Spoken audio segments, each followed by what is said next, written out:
This is the future.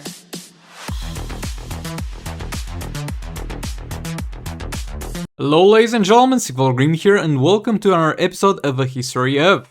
In this series we talk about previous Injustice 2 mobile events and all that happened in the previous years with them and what might happen this year.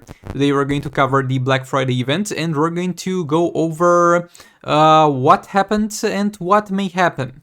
As you know, Black Friday is something that's like celebrated worldwide, as far as I'm aware, at the end of November or towards the end of November. So that's when you should kind of expect this event to take place specifically. And yeah, with that being said, make sure to subscribe and you hit that like button if you do like this video, because that helps a lot.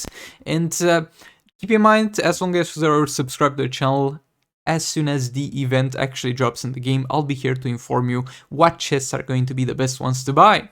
And yeah, let's get into it. Okay, so this 2017, what did we get? First of all, there was a random deal with like one gold character or something like that. And you would get a 100% bonus to all the gem packs that you could buy. So this was literally 100% pay to win, sadly.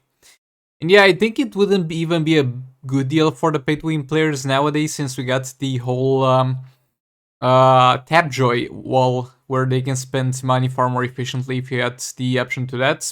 But yeah, hopefully we don't see any more events in Injustice 2 Mobile that are strictly pay to win. Because if you're gonna sell gems to someone, then you also need to provide them a reason to buy those gems, something that they would want to spend those gems on. You are gonna have a far better time selling gems at full price if you could put a very good chest in the store and make people buy gems for that chest. So yeah, hopefully we don't see stuff like this year or ever in the future. Okay, so now getting into 2019, and yeah, that's right, 2019, because there was nothing done in 2018.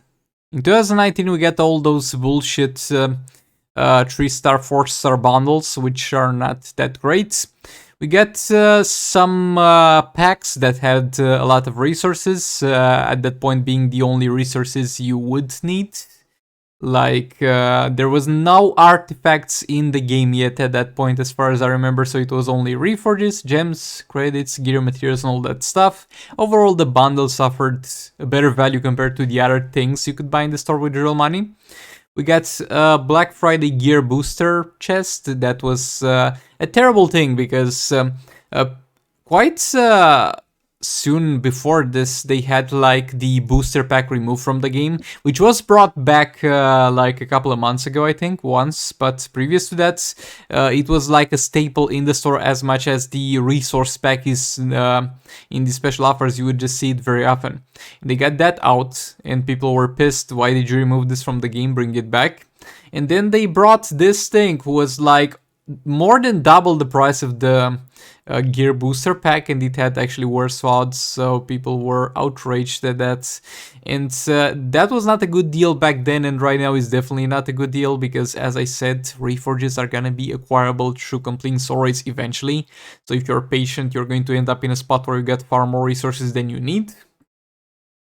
And then we got the legendary Black Friday Platinum chest, which had either 5% chance for those characters, 0.5, excuse me, 0.5% chance for each character, or 1% chance for each character. I can't really remember correctly a specific amount. But yeah, back then those were, as far as I remember, all the legendary characters in the game at that point.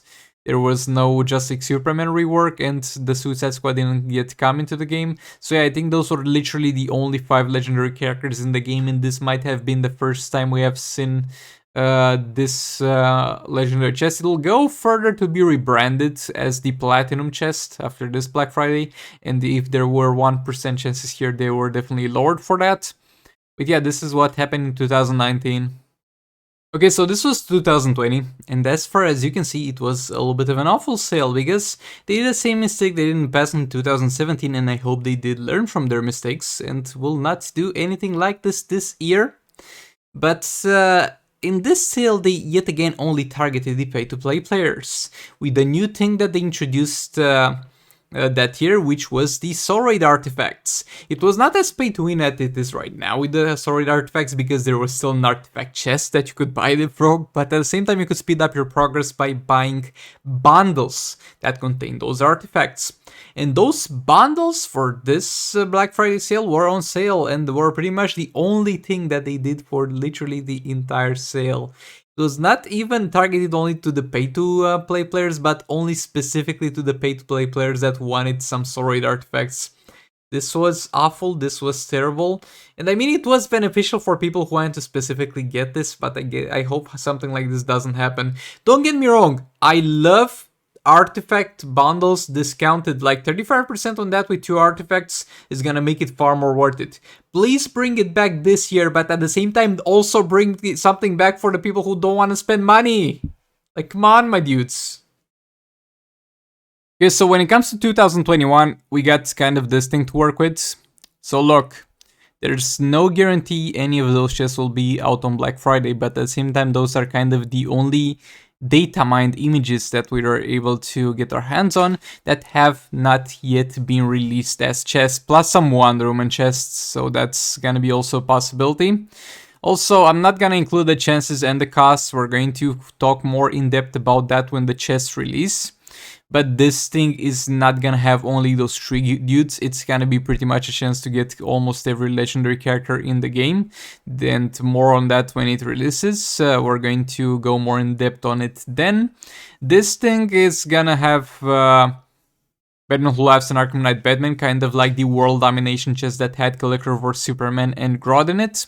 And there's gonna be the 2% chance for this dude and the 5% chance for Arkham Knight Batman, which is amazing, but then considering that they don't change it until this releases, which they definitely should, this is sadly gonna have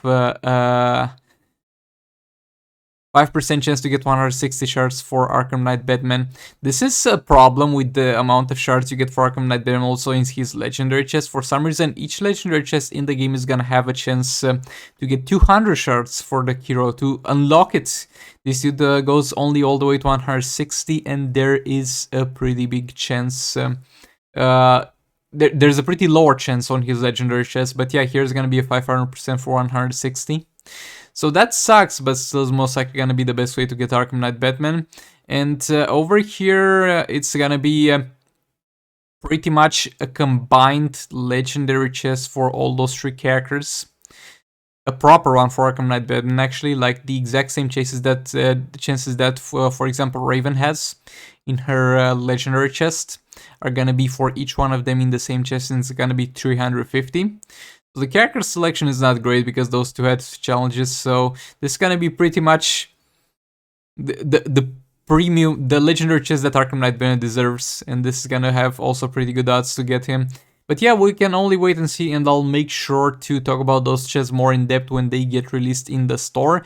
Again, I'm not sure if that's gonna be for Black Friday or not, but with all being said, thank you so much for watching, and I'll hopefully see you all in the next one, and make sure to subscribe so you don't miss out on future content like this, and for advice on those chests when they come out. But yeah, goodbye. This is the future.